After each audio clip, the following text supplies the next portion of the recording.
Okay, now we're ready to go. This week's Parsha is Parashat Mishpatim, and this is our regular Wednesday evening Parsha. Comes to everybody via Congregation KINS. Tonight, we're going to discuss, of course, there are so many halachot in this week's Parsha, and it is the Parsha which really is the, shall we say, the dividing line between the parshiot that we've had until now, which are parshiot of narrative. And those, of course, teach us Maaseh Avot Siman Labanim, how the greatest of our people acted and responded both to adversity and to a great deal and to wealth. But now, this week's Parsha Mishpatim, with the giving of the Aseret Dibrot last week, we now embark upon yet another facet of the study of Tanakh, and that is the study of the mitzvot, both Bein Adam L'Chavero and Bein Adam L'Makom. Now, Bravanel, when he talks about these mitzvot and he talks about this parsha, he says that that the key here is that we understand that all of the mitzvot, those that we attribute to interpersonal relations, and those between man and God, all of them are given by HaKadosh Baruch Hu.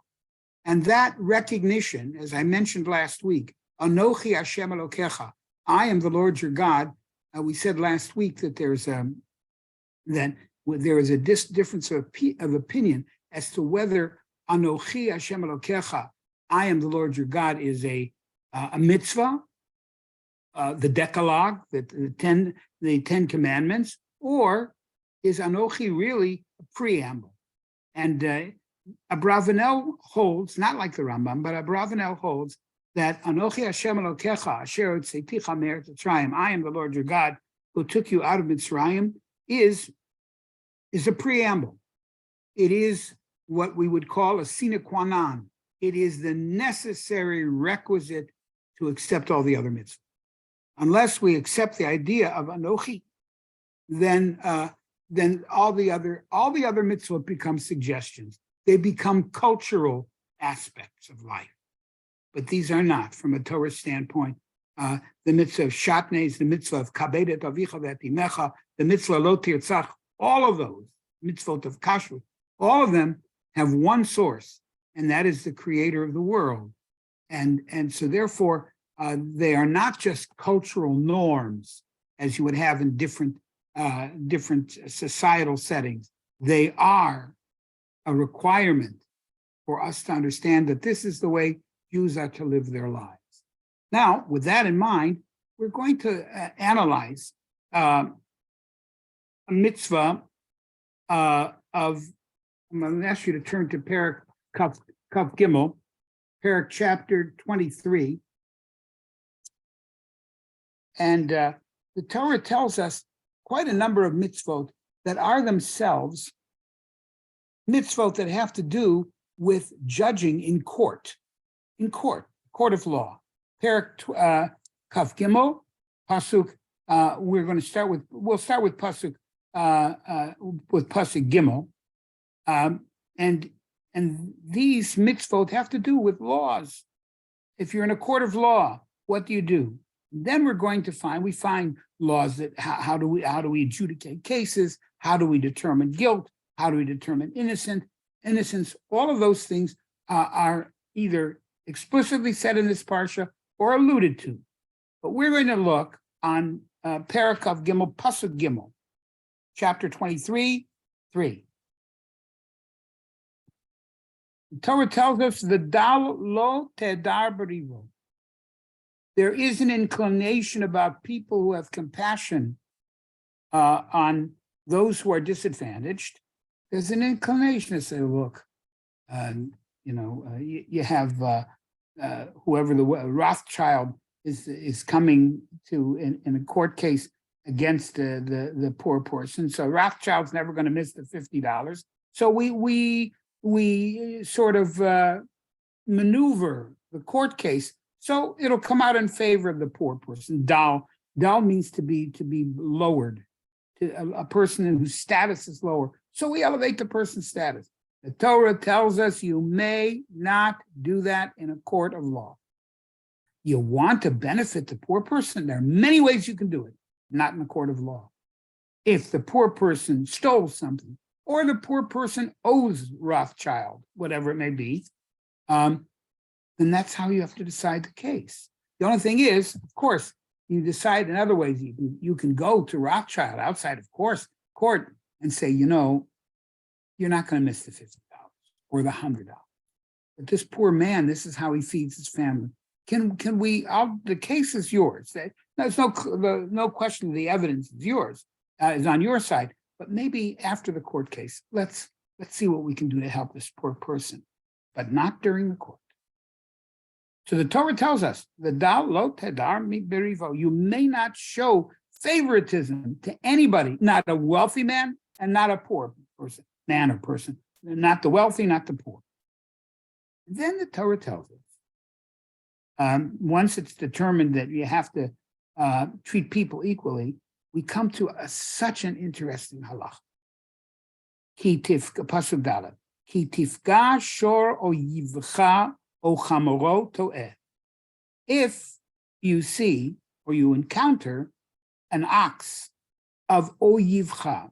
Now we often translate the word oyivcha as your enemy. We're going to do that temporarily right now. O chamoro, or its donkey, to'eh, wandering out. You know it's his, you see it. So the Torah tells us there's a special mitzvah. Hashev tashivenu lo. You should return it to him. That's what you should do. The mitzvah. Hashavat Aveda is clearly one of the beautiful elements of Jewish life. We get a mitzvah of Hashavat. Just yesterday, somebody was makayim the mitzvah of Hashavat Aveda to me. And I'd been looking for a sefer that I couldn't imagine where it was. And there it was in the Beit Midrash where I'd given a shir a few weeks ago. And so he saw my name in it. He walked right over to me, gave it to me. So what did that do, by the way? That engendered a certain sense of appreciation on my part for what this person did for me. And so therefore, there's a mitzvah Hashavat Aveda, and there's a mitzvah even of your enemy to bring the animal back to the owner. Okay? Now, by the way, one of the differences between Judaism and Christianity there are many differences, but one of the differences is Christianity works under the illusion that we're capable of loving all people equally. We're not. What we have to do is treat all people with dignity. That we have to. That's what we must do. But if a person is an oyev, meaning to say there is ill feeling between two people, not ill feeling to the point of coming to blows necessarily, or ill feeling of where a person is their life is threatened, but that is what an oyev is. So you see it. An oyev, by the way, is also a person who is in competition with me for limited resources. So, for example, if there's two shoe salesmen, two stores, and there's enough people in the community, exactly. So for me, I'm a shoe salesman. Father Alav Shalom was a shoe salesman, and that's parenthetical, but he was, so it has a certain meaning for me. And then the guy down the block is also sells shoes, and let's say there's 200 people in the town, and if each of us divides it up, we'll both make a living. So if I come home and I tell my wife, did I have a good week this week? Which means to say I got a 60% share of the customers. When he went home to his wife, what does he say? This is bad. So that, by the way, parenthetically is, I believe, one of the interpretations that we can use for the idea of Eitz Hadat Tov Ra, that Tov and Ra are relative terms. In business and in the economy, what's good for me is bad for the guy that I'm in competition with. It's always that way. The dollar's up, that means that other currencies are down. If unions are prevailing, that means that management is down. If management prevails, means that the unions are having difficulty.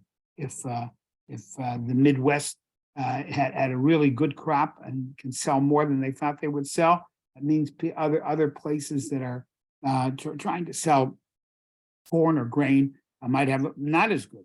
So that's really relative. And also when the dollar is strong, so other currencies. And therefore, and by the way, it can work against us as well. But the idea is that that's what an oyev is. It doesn't have to be a person that's bad to you.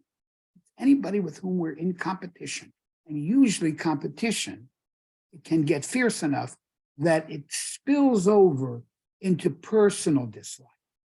So that's the first mitzvah that we have. That's in Pasuk Dalet. Pasuk Hey, Ki tir'eh chamor sona'acha. Should you see the donkey of the person that you dislike, sona'acha, of person that you dislike, rovetz tachat masa'o. It is struggling, and it is actually, it's not collapsing. At least it literally has to. It can't stand up under its burden. V'chadalta me'azovlo. Shall you? Rashi says we have to read it this way. Chadalta means to stop or to cease. V'chadalta me'azovlo. Are you going to refrain from helping that person, even though you don't like him? First of all, there's a question of tsar balachai. Even if you didn't cause it, it's a very real mitzvah that we need to, if possible, alleviate the suffering of the animal. But here we're not only talking about the animal, talk about the other person. And then the Torah tells us, azov ta'azov imo. You must help him. You must help him. Now, the word azov ta'azov, it's an interesting phrase. Usually we consider azov, la'azov, is to abandon, to leave. So, but yet here, this is what we would call, by the way, I think we have a term for it in English. It's called a word which can have two opposite meanings. That word is called a contronym. Contra meaning opposite, name or noun. It's two opposite meanings. All right. So here the word azov usually means to abandon. Here azov means to actually do the opposite of abandoning, helping. I think we can resolve this issue and how it becomes this way. It is because, by the way, azov is very close to azor. First two letters of the root are the same. But it means if a person wants to help another person who is in need, what do I have to do? That means I have to stop what I'm doing now temporarily and go help him or her. That's what I have to do. And so therefore, azov means first thing I have to do is stop thinking only about myself. Abandon that. It's me and me alone. It is I and I am. Sorry, for those of us who are correctly concerned about proper grammar. It is I and I alone that I will care about, right? And therefore, azov, leave that temporarily. Azov, tazov, no. So what you need to do to help that person. That's the mitzvah the Torah has for us here. So now the question first we have to ask is, wait a minute, in Pasuk Gimel, we see that you're not supposed to show preference one for another. And here the Torah goes out of its way to ask us to do something that we normally wouldn't do. And that is, we might help our best friend, but we're not necessarily going to help an enemy or a person who we consider to be a rival in some sense. But that's the point. In a court of law, then all human beings are equal. Rothschild and a beggar are the same. And the case is judged only and solely on its evidence without considering the personalities that are involved. If the judge feels compassion for a poor person and he wants to in some way buttress his case, do it afterwards. Do it after the case is adjudicated properly, based on the facts and on the law, and then help this person, set him up in business, see if you can at least give him a job. All that's good.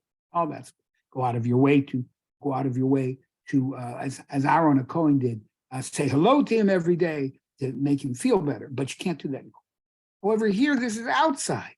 The laws of society demand that we need to do what we can to help people in distress. And when we do that, so that creates what David HaMelech called the idea of creating an atmosphere of cooperation and concern for each other. That in society as a whole, there is no limit to it. It's a wonderful thing to do. On the other hand, in a court, it's different. Now, I want to talk a little bit about the idea of where we say that Shmuel Kotan was famous for quoting a pasuk in Mishlei, which is "Inpol o yivcha al tismach." When your adversary falls, I think that's a good term. Or yivcha is your adversary. You don't have to be enemies. If you're going to try to kill you, then you don't have to do that. But "Inpol o yivcha al tismach." So there we see that we should not rejoice when he falls. But what happens if my adversary or my competitor, he got 60% of the sales, and I only got 40%. So what happens though if I get 60 and he gets 40? Why can't I be? That's been polo yivcha. My adversary or my competitor falls, so I should be happy. There's nothing good about being happy about. There's nothing wrong with being happy that I did better.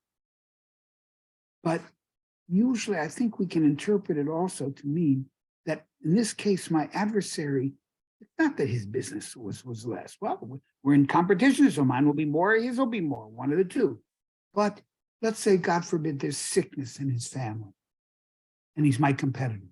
Yeah, let's say, God forbid, there, some other calamity or just misfortune befalls that person, not related to our points of competition. And so, good.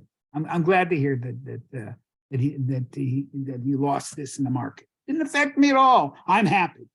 That, says Shmuel Katan, and of course quoting Mishlei, don't do that. It doesn't do you any good to do that, and if anything, it hurts your character. But then we have another pasuk. The other pasuk says as follows: Ba'avod Rishayim Rina. This is a pasuk also in Mishlei. When Rishayim die, Rina, there is rejoicing. So wait, how do we deal with both of these psukim? On the one hand, we say ben polo yivcha al tismach, when your adversary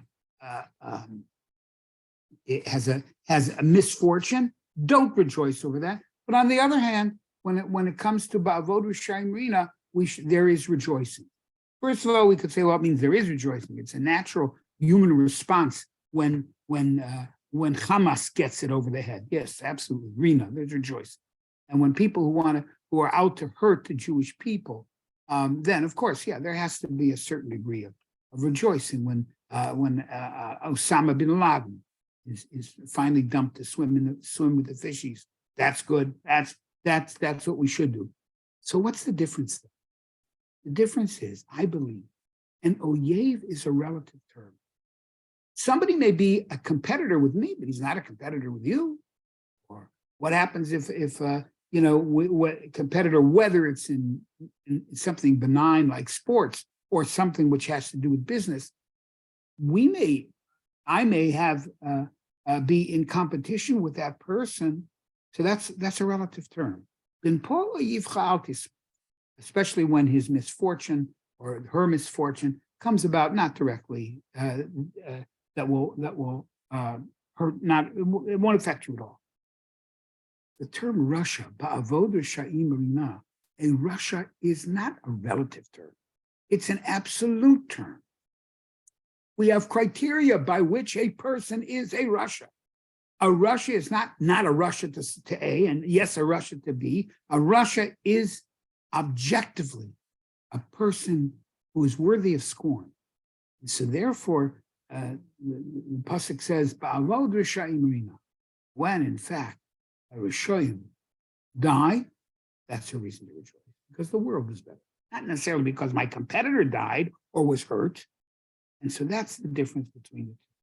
Now, so far we've talked about the idea of azov ta'azov imo, that we have a mitzvah to assist a person, even if it's his animal, and even if that person is someone that we share mutual dislike. So azov ta'azov imo, azov, leave it alone, let it go, let your personal feelings about him, because they are only between him and you, let your personal feelings aside. Azov. Then what? Ta'azov oto. And Rashi, of course, brings various different supports for the idea of the word ayin zayin bet, meaning to buttress, to strengthen, to assist, found in Tanakh, Nehemiah, regarding the building of the wall. We find that word usage in Tanakh.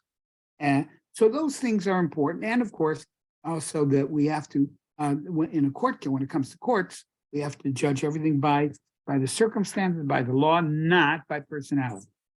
Now, there is a beautiful Midrash Tanchum that I'd like to share with you.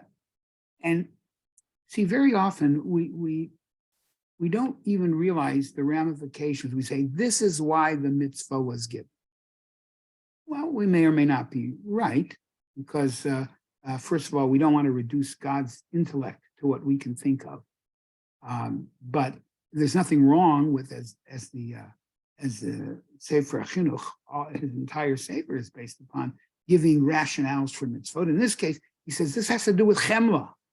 This has to do with having compassion for the animal, and then indirectly compassion for the person. So that's the reason for the mitzvah. Could well be. But the Medrash Tanchuma, Yashan, sets a scenario for us that I think is very helpful. We'll do this, and then we'll conclude with a statement by Rabbi Jonathan Sachs, Zecher Tzadik Levrach. So he says, what reward is there in fulfilling this mitzvah of azov ta'azov imo, abandoning what you want and helping the person by helping his animal? Amar Rabbi Alexander. Rabbi Alexander said, Shnei chamarim, you have two donkey drivers.